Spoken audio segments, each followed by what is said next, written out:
again, she has two masters in physics. She has also, been quite active in terms of writings, and there is some Marathi magazines. Ekta, this Mr. Jatkar is online, so she has presented many articles in that magazine over the years, and so I'm very happy to see. And so now this topic that she's going to talk about, she has the physics background, so she gives her science background, but she has very deep interest in the scriptures. And so Madhuri, with that, unless you want to add a few more things, go ahead. And she was teaching in Arizona, and now she has moved in Morgantown, close to so her daughter is in Morgantown, Pennsylvania. No, West Virginia, right? Okay. West Virginia. So she has moved from Arizona to here, and I'm very happy to see her joining Shri Yoga. And so go ahead, Madhuri, see if you can share whatever, whenever you want to share the screen, and it doesn't have to be immediate, whatever you want to do. Welcome everybody for my presentation today. I'm excited about, especially this morning, I read on Facebook that today is Swami Vivekananda's birthday. And I figured what better auspicious day it can be for this kind of presentation. I also read a couple of weeks ago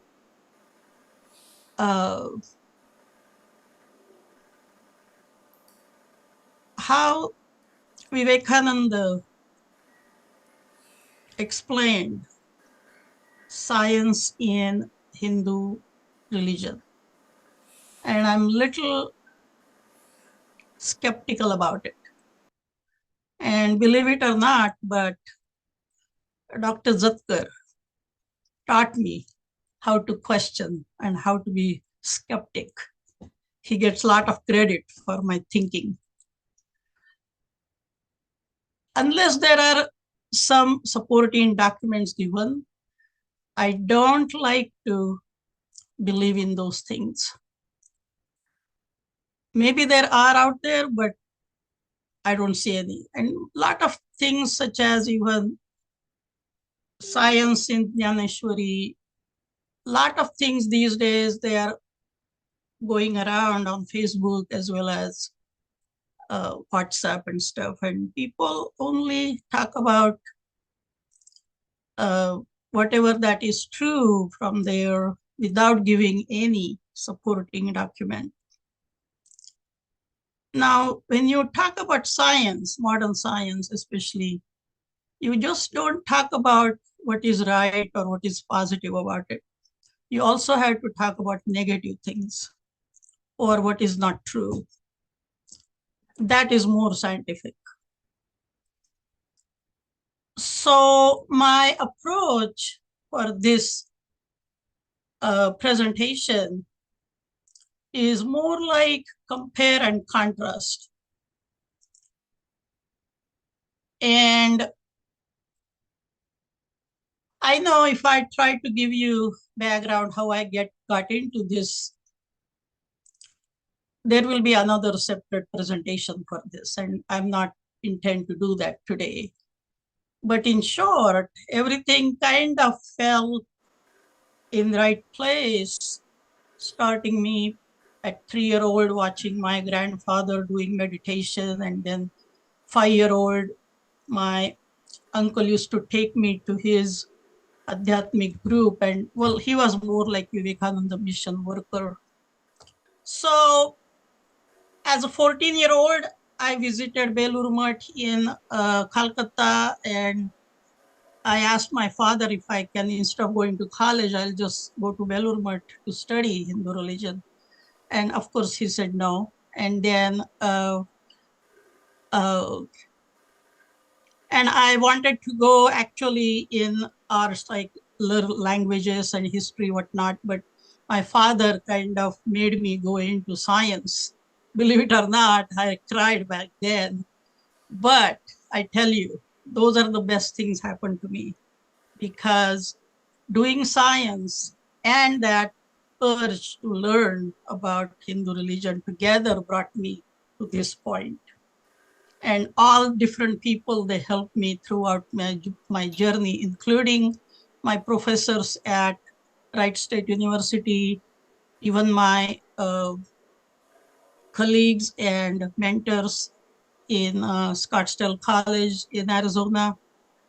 But I think first I presented this in our American Teacher Association conference back in 2014, and everybody loved it. And then after that, I guess I kind of sat on it. And then last year, Sushmata Yerodekar helped me edit my Marathi article on this topic.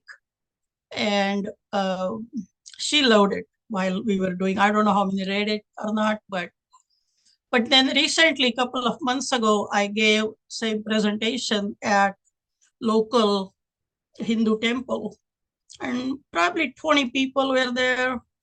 Most of them, they are PhDs over there. They work in national labs here.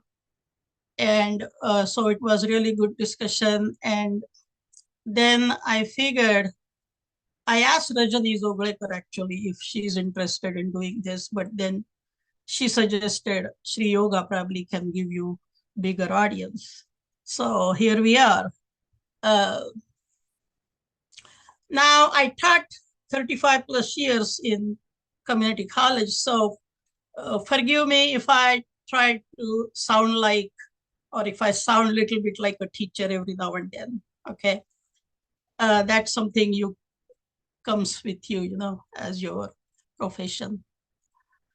So that's my background about how I came up with this topic. And as I said, along the line, a lot of people, including Dr. Jatkar, Ajit Dongre, Sushil Karmarkar, a lot of people, we used to have Yahoo group back then, 15 some years ago. And we used to have a lot of different discussions. And I remember they are the one, they helped me to fix my 10 principles of Hindu religion. So I owe a lot of acknowledgement to many people around the world, basically. So let's begin. That's enough oil burning for introduction. Now, a lot of people, physicists, especially in America, do not like to mix apples and oranges, like religion and science. And Leon Lederman, he is a Nobel Prize winner in physics, and he was director of Fermi Lab in Chicago. And he wrote a book called God Particle, which is about Higgs boson. And most of these physicists, I tell you, they have really acute sense of humor. I really had a lot of fun throughout my career meeting all different people, physicists. So basically they are saying, don't talk about there is physics in Hinduism. Anyway, but a lot of European physicists or Asian physicists, they are interested in connecting Hinduism with science. And I learned that's very common for being Hindu. And when I read Lokmanya Tilak's book, I believe Orion, and he says that it is very natural for a Hindu person to compare that with modern science or other things. I mean, I also did research in mathematics and science in Rangoli designs, and around that time I read Lokmanya Tilak's Gita Rahasya. And so, as I said, if Lokmanya Tilak approves that, then I'm okay. I'm okay doing this. And again, what are you going to do about my curiosity? It is my curiosity and I want to do it.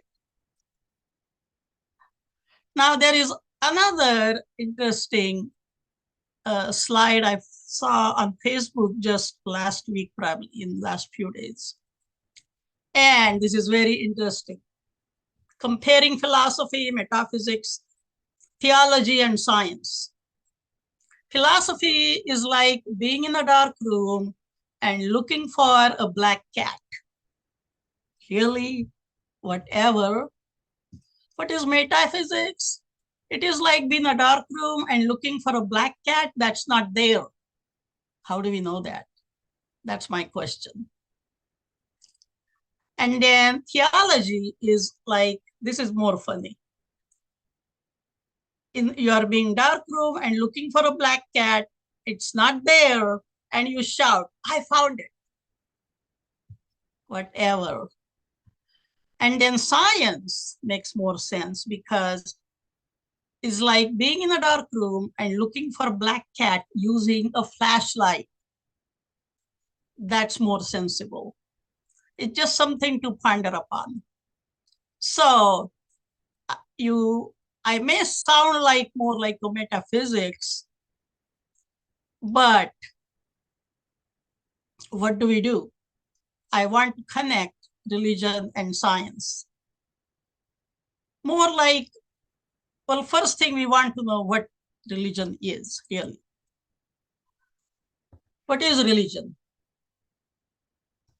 The word religion is made up of two words. Re means again, we know that, recap. Legate is to connect. And that word legate came into English from Latin in mid 1500s.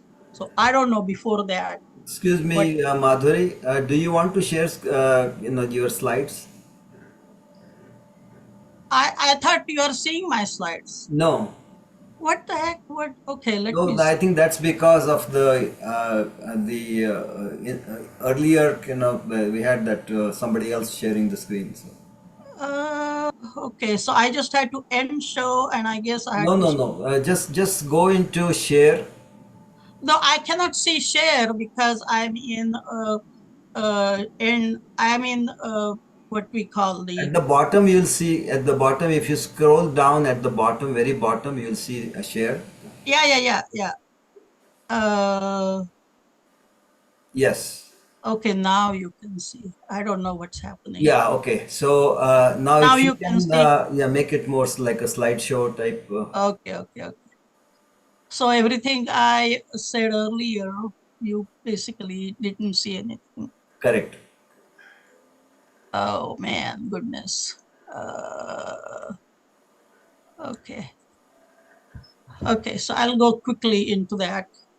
Yeah, so this is Leon Lederman's book, what he said about connecting physics and Hinduism, and then philosophy, metaphysics, theology, just the slide I talked about. Okay, I'm glad you caught it on time. Thanks, Srikant. So what religion is made up of two words, Rees again and Legate is to connect. So reconnect to what? That we think we left behind or lost when we are born. It's that concept of Dvait, like we are somebody special, humans. We are special, and then nature is something different, or that Brahma is something different. That's what we think, that we left that behind, which is the supreme power, also part of living, non-living materials and energy, everything that we see or don't see. Well, we need to remember religion is for heart, and we are trying to make, using our brain, we are trying to make these connections.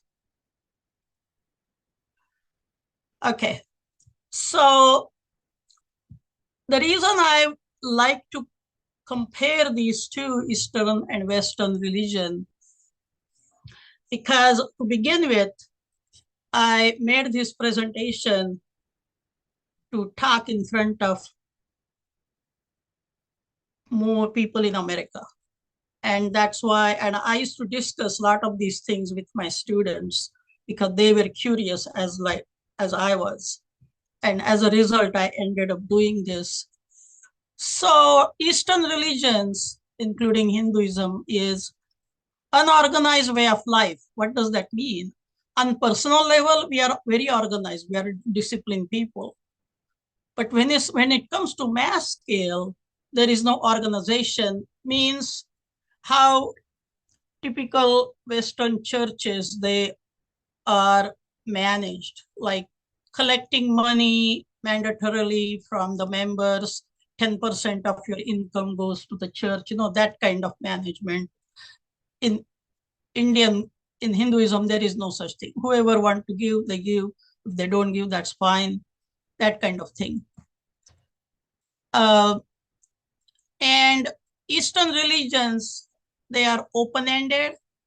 I always say it's more like a physics problem, which are usually open-ended unless you put some initial conditions or end conditions. But otherwise, it is open-ended, but Western religions, they are structured.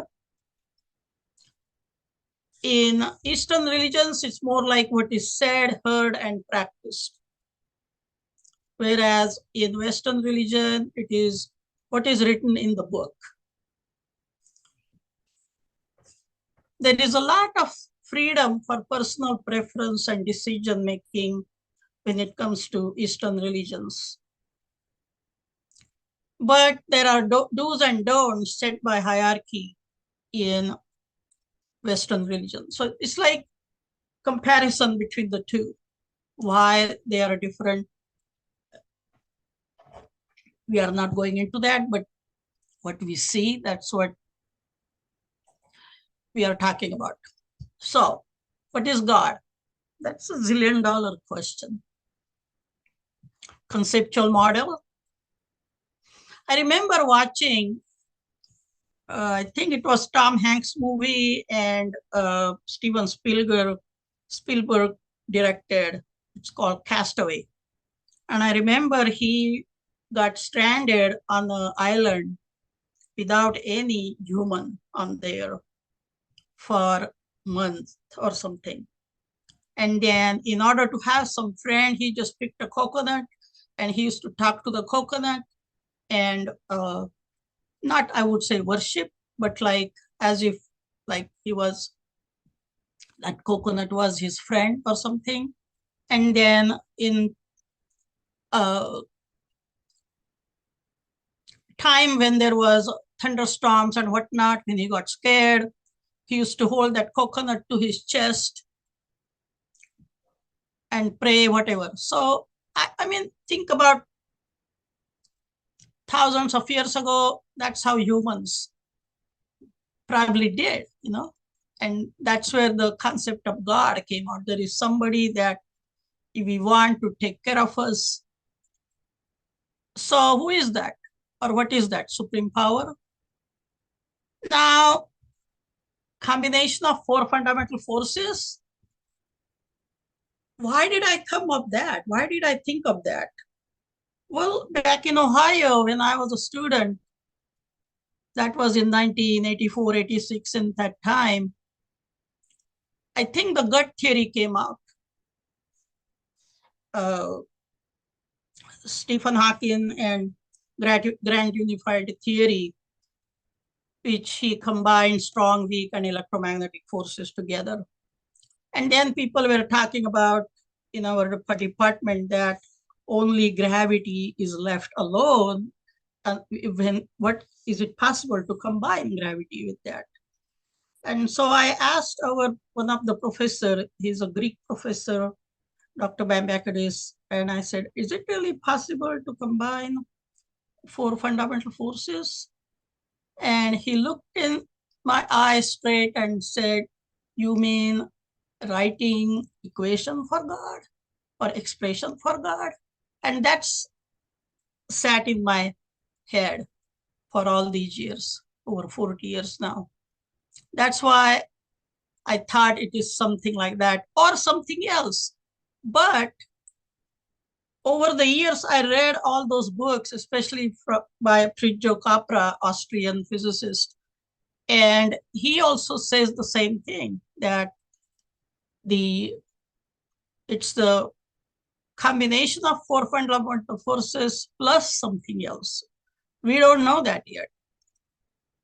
Somebody may come up with some time. Now, yeah, I may sound like a teacher, but I like to compare and contrast. So we say physics is a study of matter and interactions between them.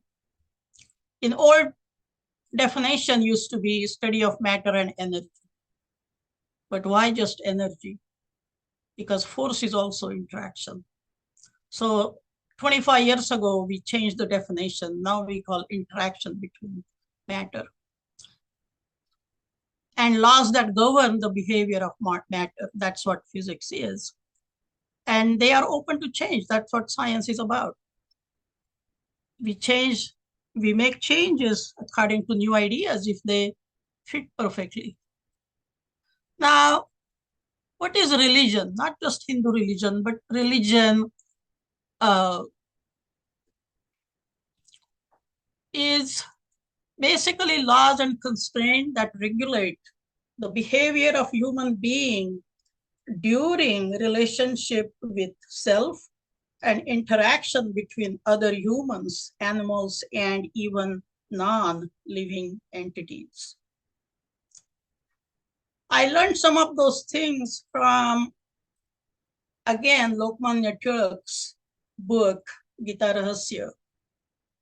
According to him, the reason to form Hindu religion was basically there was no order in relationships between people, men and men, women and women, or men and women. Two reasons he gave most. One is that men always lied.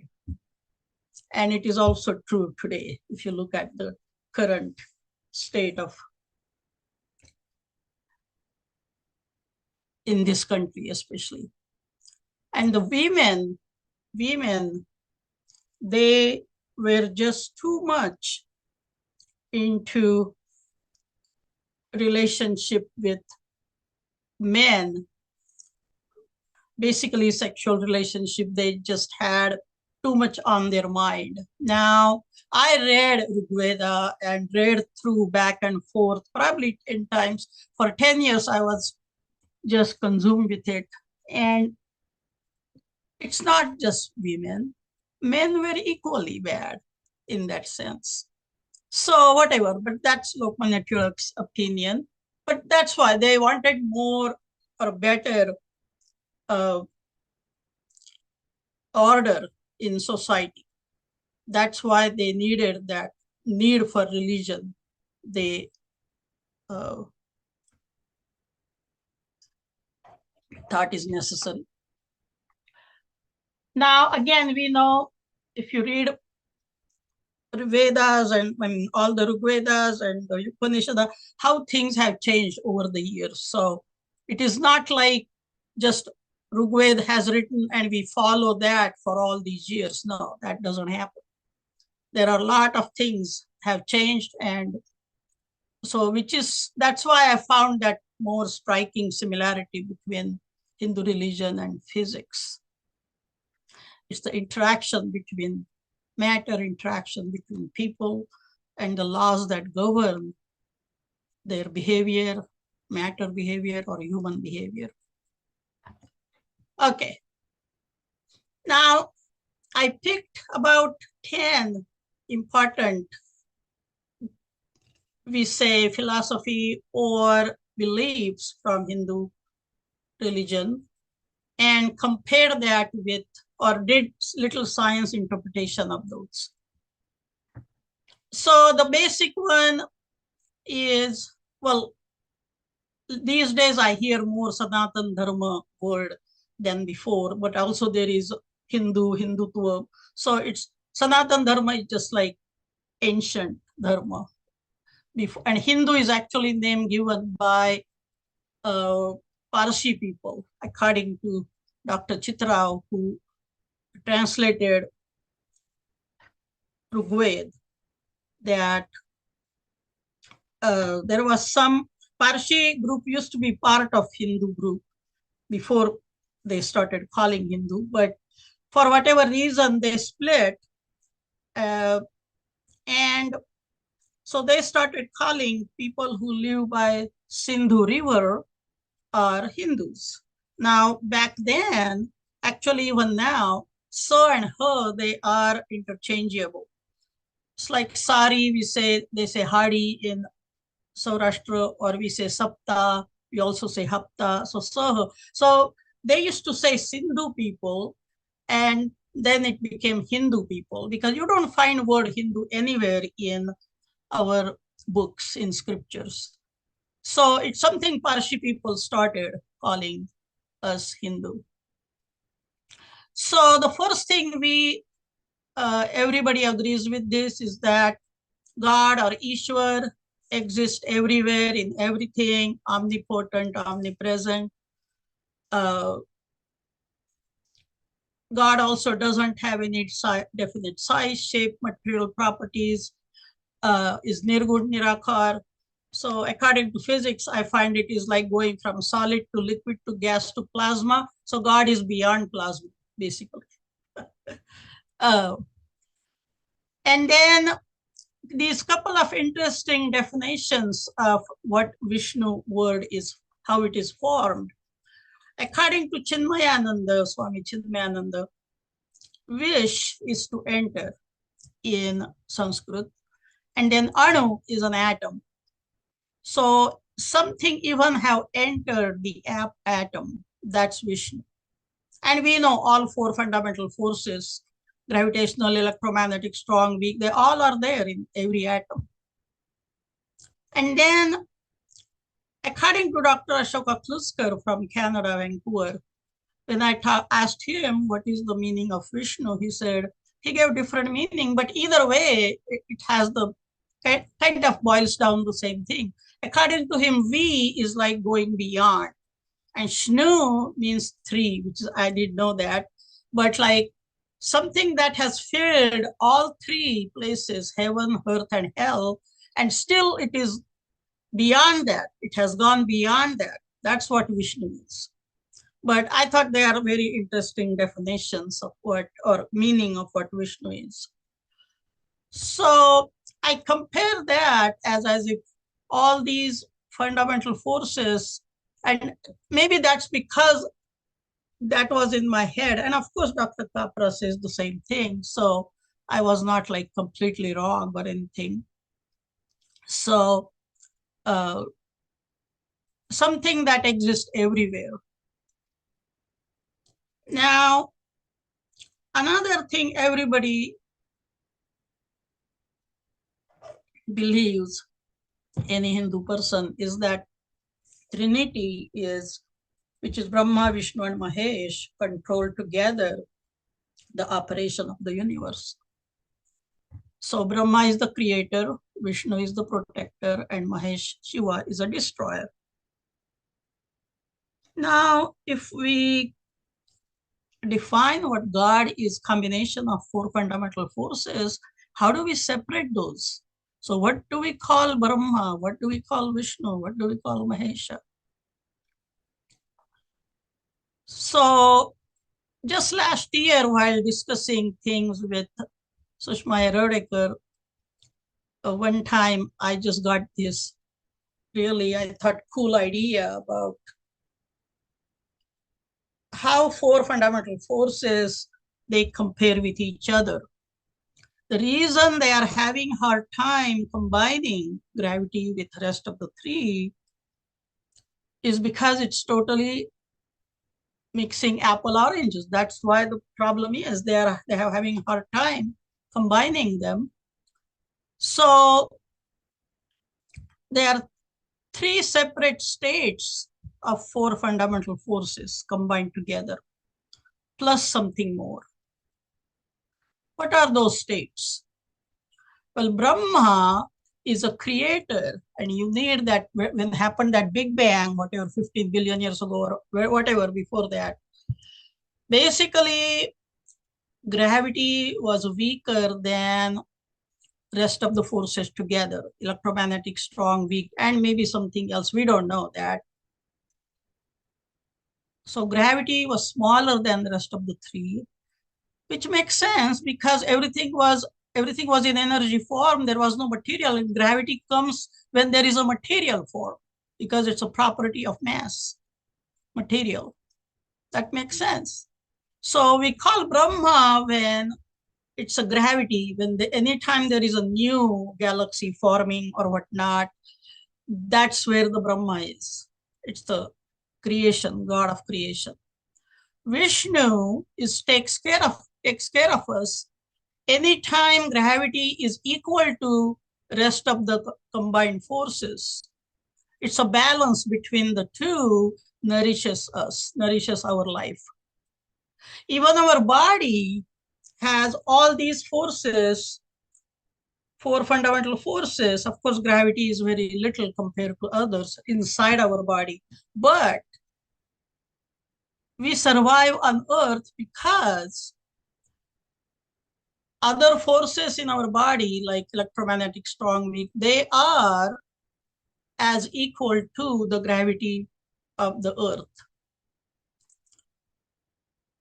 You won't be able to stand on Jupiter because the gravity is so tremendously high, so that our top of our head has a different little force than bottom of our soul. If you stand, you cannot stand on Jupiter, but in case you can stand, so our body gets basically torn apart.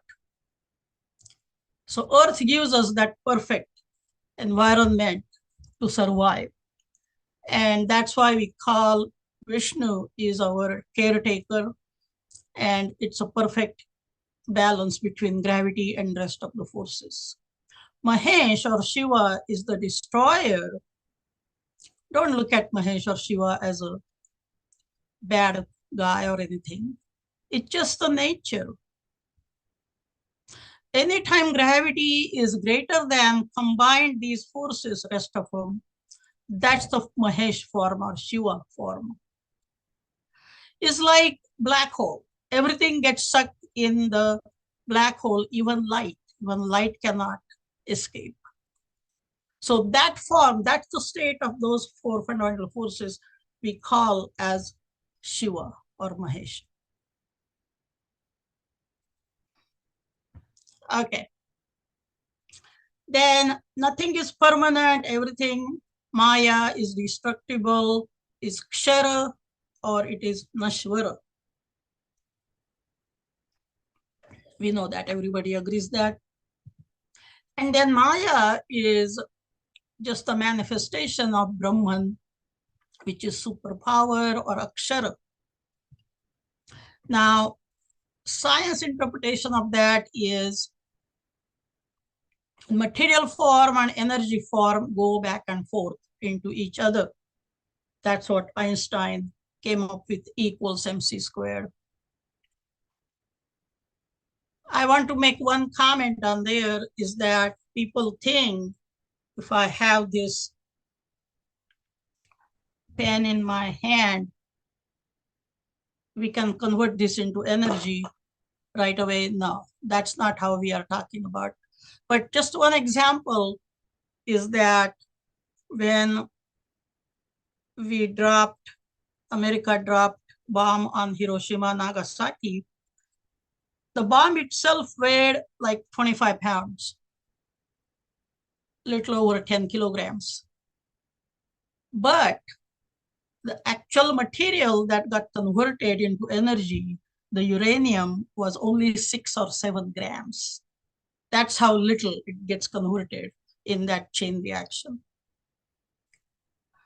So 25 gram, not even 25 gram, 25 pound, only 2.5 pounds is good enough if you convert that entirely into energy to destroy entire Earth. That's how it is. Material form, Maya is destructible, we know that, and is the manifestation of energy. Well, we know when after Big Bang occurred, slowly material started forming, and then matter came alive. Okay, so what are we supposed to be doing that we left that whatever we had before part of Brahma, and now we think we are not, we are actually, because I see all these four fundamental forces. It's not just they are everywhere in space and they stop as soon as they hit our arm or our skin. No, those fields are continuous. They go through everything, rocks, animals, trees, us, everything.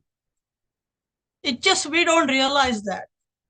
Only people like Chaitanya Maharaj, people live blissfully, they are aware of that. But for people, normal people, ordinary people like us, we think we are special, we are different from nature. And that's the Dvait we have in our head. We are different than everything else. We are not. So our job in given life, and because why we are different or special in our life, because no other animal has our kind of brain. So we can do this. We can achieve moksha or achieve Advaita or to reunite with supreme power. And that's the goal of our life, to escape the cycle of birth and death or reincarnation. Or in science interpretation, you go into energy form. Let's see how practical it is, or what is the indirect meaning of that. We'll see that later on. So we also know that achieving moksha means conquering 6 enemies: anger, greed, lust, pride, jealousy, and sorrow, which may be achieved by meditation.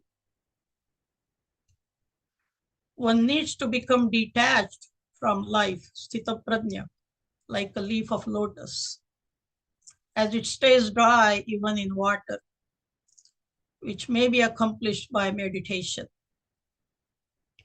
That's what Gita tells us, Bhagavad Gita. You don't have to die necessarily.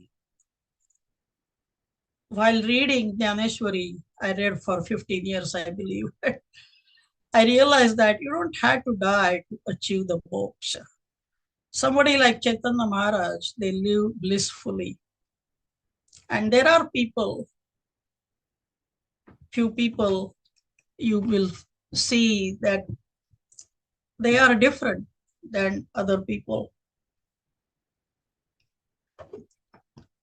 So you can achieve moksha, and they have realized that how our soul, Atma, is just a small part of the entire Brahma. Now, what is scientific interpretation? Conquering 6 enemies is rearranging forces in your body, mind, tune into natural form of 4 fundamental forces plus more. Basically controlling the chemical balance in your brain, because every emotion such as anger, sorrow, jealousy, etc., has its own chemical formula as proven by neurobiologists. So there are different ways of doing it, and I'll talk about that. But it is interesting. Not long ago, I found this slide on Facebook. Happiness chemicals. Everybody's talking about happiness chemicals these days and how to hack them. Dopamine, that is a reward chemical. Completing a task, doing self-care activities, eating food, celebrating little wins, that increases dopamine in your brain and makes you happy. Oxytocin, love hormone. Playing with a dog, playing with a baby, holding hand, hugging your family, give compliment. That increases the happiness chemical in your brain. Same thing, serotonin, the mood stabilizer. Meditating, running, sun exposure, walk in nature, swimming, cycling, that increases serotonin. Endorphin is laughter, exercise, essential oils, watch a comedy, dark chocolate, exercising. So all these things you can do and increase those happiness chemicals in your brain. But at the same time, Hindu philosophy, or what we believe, is Dhyana Yoga. Dhyana Yoga, knowledge based is Dhyana Yoga, meditational is Dhyana Yoga, Karma Yoga, physical practices, beauty, services, ritual, all those things. Bhakti Yoga, devotional, are four paths to reach God or achieve moksha. Now, doing all those again creates those dopamine, all those happy chemicals in your brain. Raja Yoga is something introduced by Swami Vivekananda, and it is really difficult. While pleasing all five senses, keeping desire out of it. It's not easy as you think.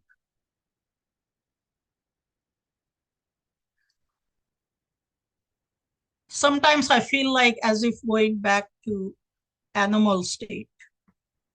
I don't think animals enjoy everything the way we enjoy. Yeah, people do behave like animals, but that's a different story than being more like less human.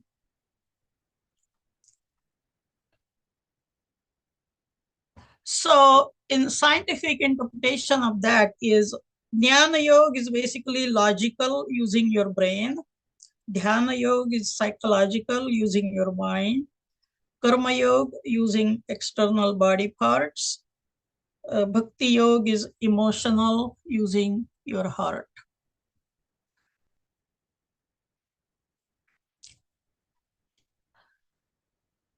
Now, Hindu belief is one cannot change destiny. Prayers, rituals can only prepare you to face the reality.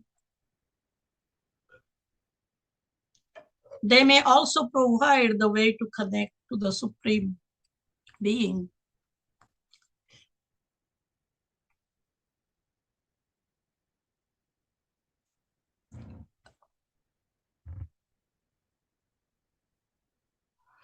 Well, in scientific interpretation, entropy is something which is disorder from order, that it's inevitable. You cannot uh, change it. Yeah, locally you may find, like, you put water in the fridge and it becomes ice and you say, oh, the entropy didn't increase, it decreased because it went from disorder to order, but that's only locally. Otherwise, it's not going to happen. If there is no fridge, well, we have snow out now today because we have what? at 25 degree Fahrenheit. That's different. In summer, it is gone. So entropy is always increasing, macroscopic level.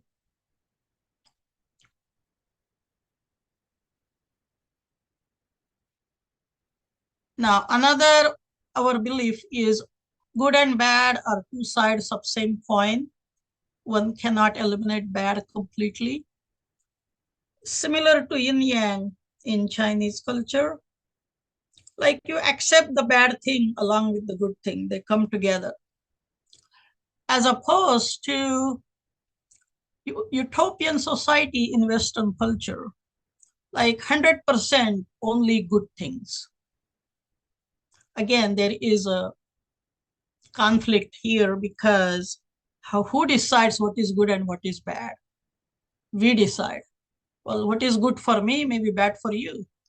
That's another thing. The whole Mahabharata happened because of that.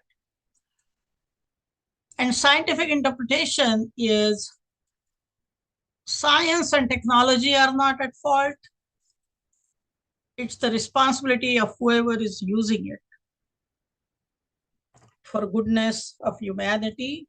For example, nuclear power or stem cell research has good and bad sides to it. They're always coming together. The next one, I'd say the belief is Swadharma. Well, this comes more from Jnaneshwari. Santa Jnaneshwar basically talks about Swadharma. So basically, what your nature is, that's what you should be doing. Or in these days, I hear more of a micromanagement or engineering your life. And many times we experience if you try to fix just a little too much, it backfires on you. Sometimes you have to do like little go with the flow kind of thing. So Swadharma is what is your nature is. So choose your career or whatever you do, your hobbies, that not just because somebody else doing, you don't want to do that. So follow your Swadharma, and then it can be a combination of 4 yogas because not everybody can do 100% karma yoga or 100% dhyana yoga. For normal person, common people like us, it can be combination of all 4 yogas, which is fine. But we can achieve what we call universal unity or Vishwa Bandhutva. Basically, mind your own business. Don't butt in other people's business. That's what it says.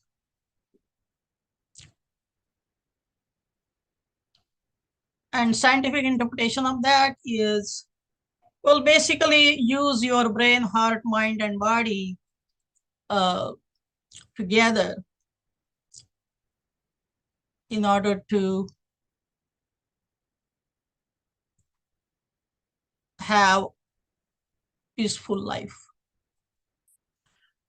Now, last but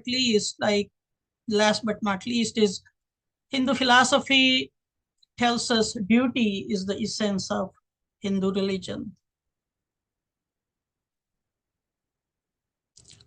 And in scientific interpretation, motion is vital for existence. The whole Gita happened because of Sri Krishna wanted to convince Arjun, right now, fighting is your duty.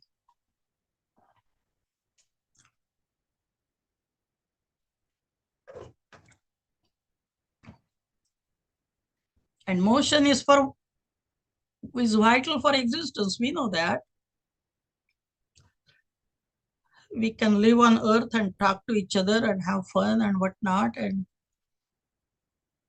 just think about even nanosecond of time, if Earth thinks I'm just rotating around myself for over a billion years, I just want to take a rest just for a nanosecond.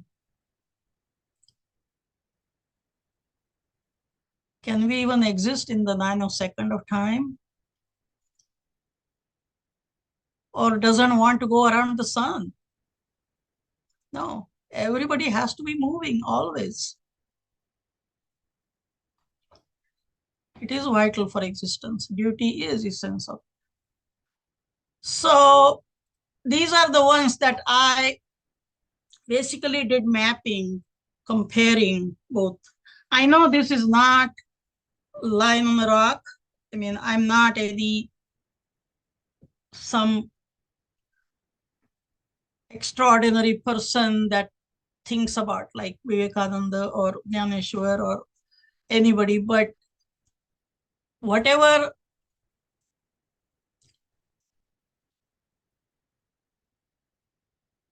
out of curiosity, whatever I did, with help of course, lot of people, probably over 100 people. And the reason I do these works, do these presentations so that I can get more input from people like you guys. All of you are, lot of you are PhDs and well educated, well thinkers. But then these are some miscellaneous topics I have, such as how evolution versus creation. Uh, that's the biggest fight between Eastern religion and Western religion. Uh,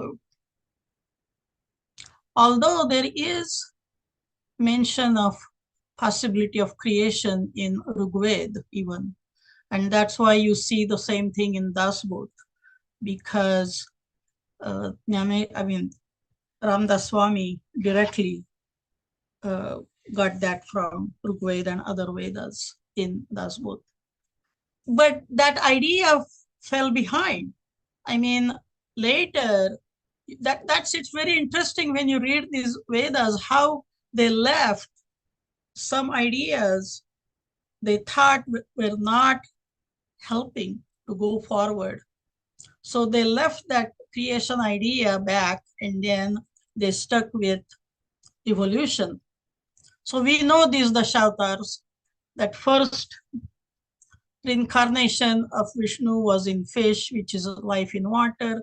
Then turtle lives in water, can live on land. Uh, and turtle is my favorite one because I'm a very slow person. That's one thing, but uh, it teaches you survival, and especially coming from 10,000 years away from America, and you get thrown into ocean here. Everything different, culture, language, everything. And so how do you survive? So the turtles always taught me how to survive. Any new place you go, anybody you had to deal with or whatever. Then boar is the life on, or varahavatar, life on land. And then Rusiha, which is half man and half lion. And then Vaman Batu is complete man. And of course, after that, they're all uh, men. So it shows that how evolution uh, happened and how science basically tells us the same thing. Now, when you compare these two, religion and science, Hindu religion and physics in especially, I know mind and brain, people say, what's the difference? Nobody really knows. I don't think scientists know that either. Where is your exact mind or where is your exact brain? The latest I know is that every cell in your body has memory. So there is mind and brain in every cell. So it's really not necessarily in your brain, it's your entire body. Now, Upanishads are a result of answers to why, because all these rishis, Yajnavalkya and whoever, they had a lot of students and they always asked questions. And or somebody like Gargya, he asked a lot of questions. And that's how Upanishads happened. So basically, going from Vedas to Upanishads is like going from classical physics to quantum physics. Like you are going into deeper uh, meaning of everything. And only physics can answer question why. And Upanishads, they are full of questions why. Well, Bhagavad Gita is basically a summary of all Upanishads, and Puranas just a story form. It's like making Hindu religion for dummies kind of thing. I know people are not going to like when I say that, but that's what I look at Puranas is like you get these books like physics for dummies or computer science for dummies, those kind, like basically made watered down or made easier for people to understand who may not understand the philosophy, but they understand Puranas, the stories, and that kind of stuff. So now this is something I came up because a lot of my students, they used to come and talk to me about religions and whatnot. And so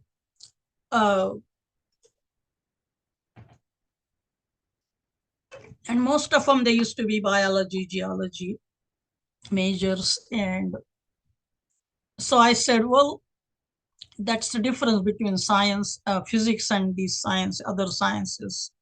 Only physics can answer question why. At least at community college level, that's where I taught for most part. These other sciences, they are what we call factual sciences. They only give you answer to what, maybe sometimes how, but not why. When you want answer to why, they become geophysics, astrophysics, biophysics. So that only physics answers why. And similarly, in Hindu philosophy or Sanatan Dharma or Upanishada, we can find answers to why, and not Western religions. There is another interesting presentation I'm thinking about, but I don't know. I may not be able to do it, like why that happened, how and why these Western religions were formed. It's very interesting. I found the documents. So there are three schools of thought, and it's interesting how we can see those even in religious uh, picture. So we say cause and effect, karma and fruit. Whatever your karma is, you get the fruit. You drink and drive, what do? Get into accident. Same way, Newtonian physics, it's linear physics we call, is more of a European way of thinking.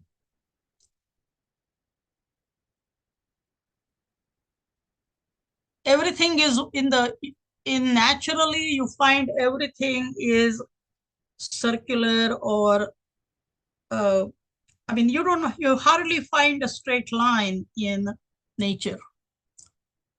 So this is really man-made. When man started building houses, square or rectangular, before that, in Africa or even in India, or even here in Native America, their houses used to be circular.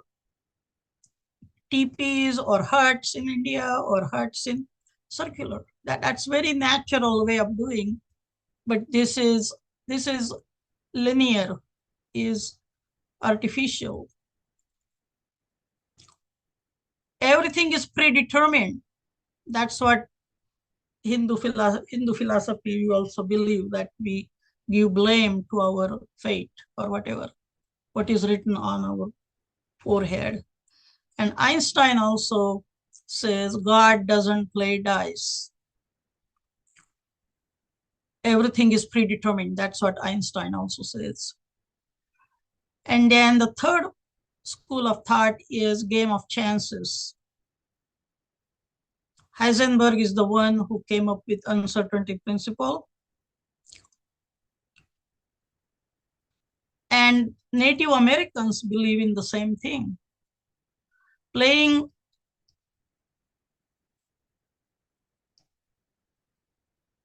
or gambling is their religion for Native American people, believe it or not. It's very interesting. What I call, it's more like anthropological extension of this. Now, what is reality? Just cause and effect is not reality. Just everything is predetermined is not reality. Game of chances, or what we call miracles, miracle happens, is not reality. If you mix all of them, that's what reality is. Green is not the color I'm talking about. Green is Brian Greene, the physicist from Columbia. That's what his theory is, that reality is mixture of all three schools. Now, these are some few analogies and models, interesting one. What is soul?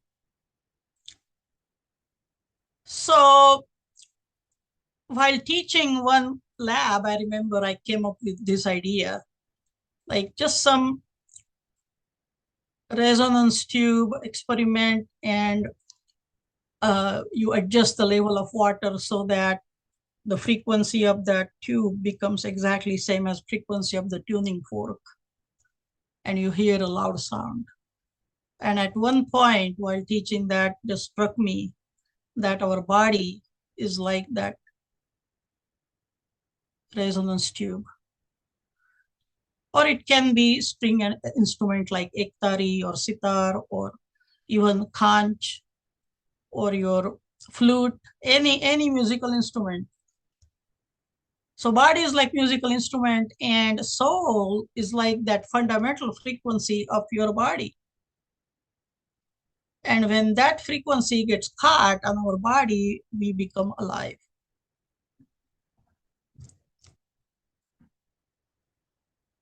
So soul is that fundamental frequency, resonance frequency. Same way in Dr. David Bohm, he's a British theoretical physicist. From his interview, I learned that what is meditation? According to him, every thought, in order to have thought on our mind, there has to be a electron transition or neuron transition in our brain. So what do we try to do when we meditate? We try not to have thoughts in our mind. We want to have thought-free mind. So basically, he says you want to increase the time difference between the two electron transitions. It's interesting, but the Sadhguru is another Adhyatmic guru from Karnataka. And he says he never had thoughts in his mind ever. Only if somebody asks him question, he thinks of things. Like once a doctor was checking his brain for his thought process, and doctor thought he was brain dead. So he used that, that wooden hammer they used to test your, like on your knee. And so he just hammers on his knee, and his leg reacts to that. So doctor says, oh, you are alive. I thought you were brain dead. because he never has thought. It's just crazy how he can do that. And then what is reincarnation in terms of science? According to him again, Sadhguru, that we are just the memories. Where did we get those memories? Right now, there is a lot of talk about making memories. Like when people go to places, we just want to make memories. Why do you want to make memories? Sadhguru says we are born, we have our whole body is a memory of our father and grandfather and ancestors. It carries through our DNA. Who teaches birds to build nests? Do they go to school to do that? No. It comes as part of their, as soon as they're born, they have that. They have that. When it is needed, they know how to do it. Except that some remember more than the others. And I want to share my own interesting experience about remembering more. Both all my father, grandfather, great grandfather, my uncle, they were all into Adhyatma meditation and they had their own gurus. And my grandfather had a guru in Karnataka, someplace called Chimad. And he went there to pay respect to his guru, whoever was, Kannada family. But my father never went there, never. My brother goes there every now and then. And a few years ago, probably 10 or something, I had a dream and I was sitting between two rows of, like my grandfather had a small altar we call Devara in Marathi. He bought in Kashi by Banaras, where all his god idols used to be in there. So it was these Devara type, but huge. I mean, his was like maybe a foot or 18 inches tall. These were like 5 feet tall or something, like 3 or 4 one side, 3 or 4 other side, and I'm sitting in between. And I said, what the heck is like, what is it? Like, and so I told that to my brother, this is what I saw in my dream. He didn't say anything. He said, let's go to Chimad. So he took me over there. And I was just like speechless. I just sat. There was exact same what I saw in the dream that was there in Chimad. Now, my father never went there. Where did I get it? It came from my grandfather. And I started trusting that Sadhguru. It's just that carries through your DNA. Even though you don't have to make your own memory, you already have that memory. Except some remember more than others, and then we called they are reborn or whoever. Okay, so that was little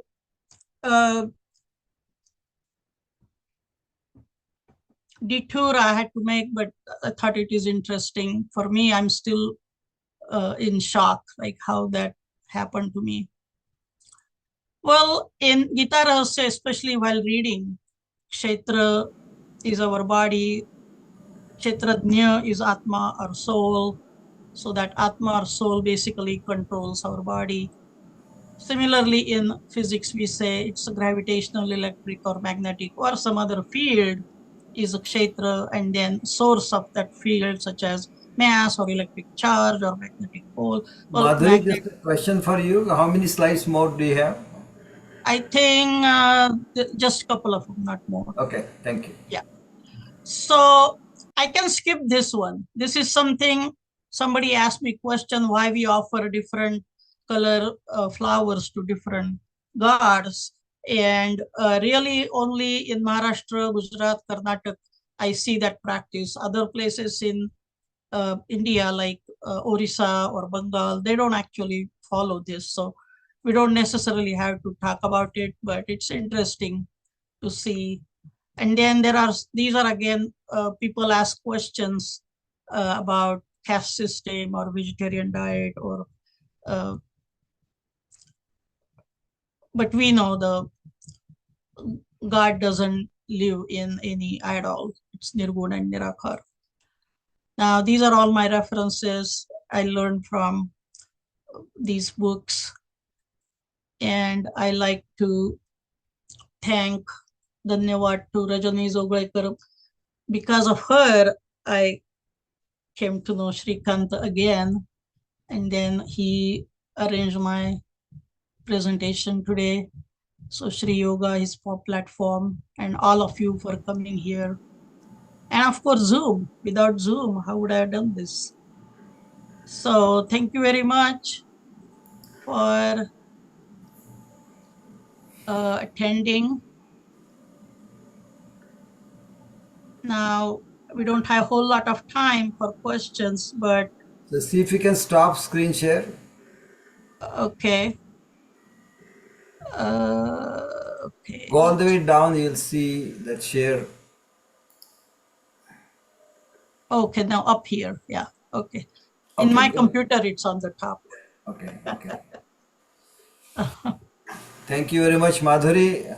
A lot of information, detailed with your personal experiences and overall, very deep information. I'm sure there are many others here that are interested in the talking to you and asking questions. Um, I'll just open it. I know there are some questions in the comments in the chat box, but I would suggest that if you can individually ask questions, that will be better. And again, even though I had this time limit as up to 9:30, but it's not, you can if you have more time, it's this Zoom session is available, and you can continue asking questions as long as it's okay with Madhuri. Yeah, I have no problem. It's up to you how much you want to stay up. I mean, I know West Coast, they are 3 hours behind us, and in India, it's a daytime for them. So only people here on East Coast probably have uh, objection. But yeah, please ask question, and I'll try to answer to my best. And or as I always told my students, I'll find out. If I don't know, I'll find out. And also, this session is recorded, so you can Okay. Yeah. always Yeah. see it later. Okay. Okay. Thank you. Thanks, Srikanta. That was a nice presentation. I have to say goodbye now. Thank you. Thank you. Thank you, Sushma. Yeah. Bye-bye. Bye.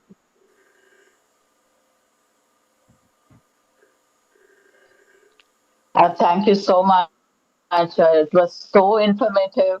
I will have to see the recording twice or thrice to actually digest the whole thing. But wonderful, wonderful insights. And you have really gone deep into it and got all the jewels out and given to us. So thank you so much. Thank you.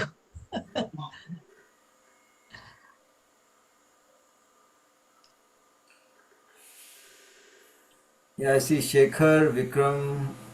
Again, if you have any comments, can you please share your thoughts? Or again, it may be different from what you are, what you're thinking maybe, but I'm just opening it up to any discussions. Hello Hello. माझं नाव Anjali. Huh. माझा प्रश्न मी पाठवला होता चॅटमध्ये, तर त्याच्यात Okay. माझा प्रश्न हा आहे Huh. की मोक्ष आणि समाधीत काय फरक आहे किंवा त्याचं डेफिनेशन काय आहे? Well, samadhi is basically just another way of passing, like Jnaneshwar Samadhi or. But the thing is, it's just their preference of how they wanted to leave this world. So my question is की म्हणजे Moksha is a different thing than samadhi. Like, not everybody has to take samadhi in order to have moksha. You understand? Samadhi is just another way of passing. okay. Like some people do suicide, some people take samadhi, or some people die in hospital or whatever, like. But so no, that moksha and samadhi, I don't think they are not any. They are completely different things. Moksha is basically if you have controlled all six enemies, you basically become blissful like Chaitanya Maharaj. And so did I answer your question? Samadhi and moksha, moksha is basically getting away, or basically what we call think about the six Shadripu. Shadripu. They are just, it's like the snakes. They are like around our body, and we just kind of break them, you just kill them and become free of them. That's moksha. And samadhi is like how you want to end your life, So that has मोक्ष हा nothing to do तुम्हाला with. जिवंतपणी पण मिळू शकतो, पण समाधी म्हणजे आयुष्याची समाप्ती. Yeah. म्हणजे तुम्ही that, as I said, it's a way how you want to die. It's your choice, Okay. Yeah. I think then again there may be different interpretations of all these things. Samadhi also doesn't really mean, at least in my view, that it's not that you are dying, but you are. Right. Like when people do meditation, some people go into state of samadhi. But that's a different than Jnaneshwar took samadhi. Those are two different samadhis. Correct. Yeah. Correct. Okay. Thank you. You're welcome. So the moksha is basically a fusion of two words. Moha ka kshay. The kshay means the death of moha. Moha means delusion. Delusion is shatripus. That's exactly what. Correct. Okay. Thank you. What I feel is that moksha is the liberation. Is no, recycle of birth and death. Right. That is the liberation. Continue. This is a reunion or union with Brahman. Right. Who is the creator and who is Nirguna and Nirakar. So that is the moksha. And samadhi, I feel, is that, as you say, it can be when you do the meditation, you can go into that state where that reunion or the union with Brahman happens. Right. That the white gets destroyed there. It's Advait. Right. You become Advait. Yeah. That makes more sense.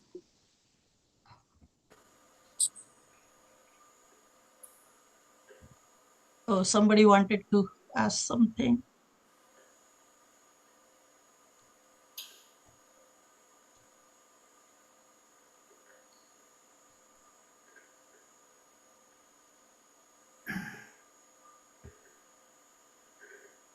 Again, if you have more questions, you can ask them separately. I will share her email with you, and so you can. So Madhuri, can you type your email? But I will share it anyway with. On here on the chat. Yeah, but I will send the recording. When I send the recording, I will include your email. Okay.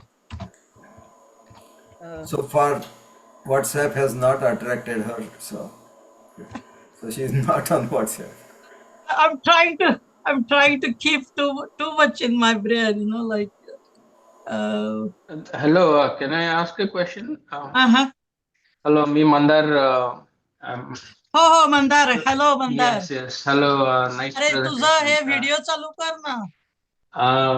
Video I can, but sure. But anyway, Well, uh, Mandar is from Cupertino, California, and he's a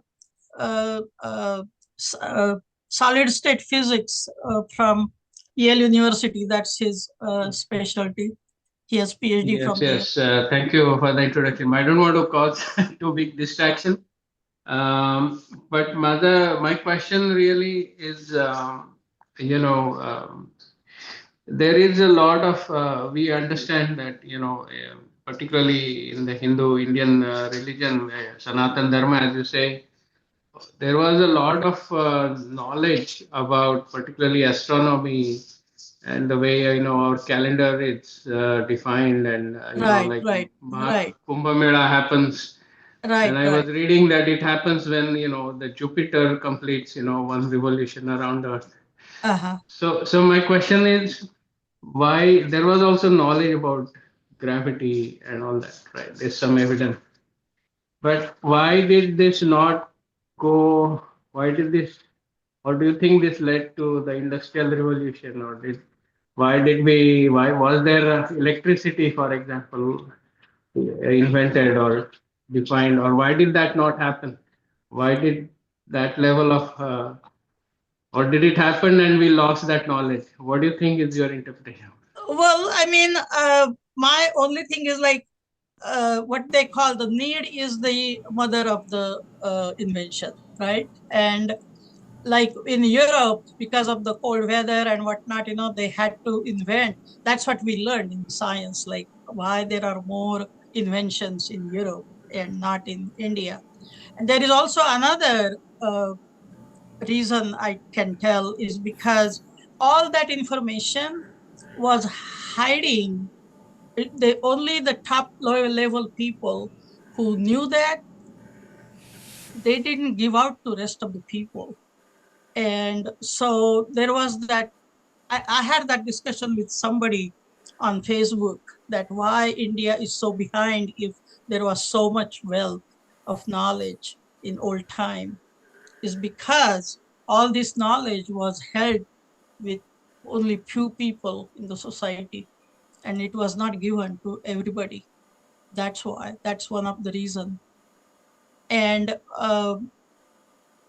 just basically these two reasons, that's why I find that why these modern things were not. I mean, if you look at 300, 400 years ago, even now, I know that the steel that is made by Tata Steel and steel in Germany, they are the top quality steel in the world. I mean, they have some knowledge they had. And like, if you read another book by Shashi Tharoor, it's called, oh man, it's about the British Raj, like how they stole everything or took everything from India to, and he explains, he gives all the details about all these technology there was from 1000 to 300 years ago. And as soon as British came in India, everything was gone. You had to read that book. In the Era of Darkness, that's the name of his book, Shashi Tharoor. Read that. He describes it very well. Okay, yes. Thank you. Yes, nice seeing you. Thanks. Yeah. Can you repeat the name of that book? Oh, I can write it down. I thought I sent my. I don't know where. Is it in your books of reference? Or? No, not in my Okay, reference okay. here, because I didn't use anything from his book here. Okay. I asked because I answered Mandar's question. I remember that book. Where is my, where I type? Gosh, I don't know. Anyway, we can just. Yeah, I don't know where. I'm not getting the place to type it here for some reason. That's okay. Just tell me the name. Oh, An Era of Darkness by Shashi Tharoor. Okay, thank you. Thank you. Welcome.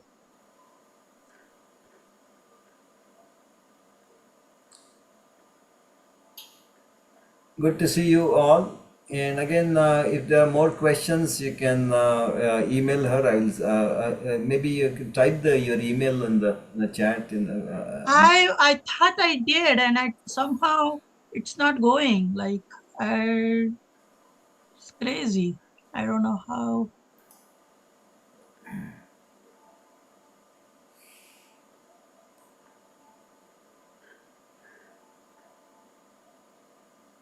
So anyway, we'll include that in the recording. So. Yeah. And again, I see a lot of people that are very knowledgeable, and this platform is open for everyone. And again, people like Linda or Vaiju Uptake, Shekhar Manuel, and if you feel like you want to have another some session on Sri Yoga, please contact me, and we can certainly add you and have schedule you for similar sessions. Okay. Thank you, Linda. Good to see you. Namaste.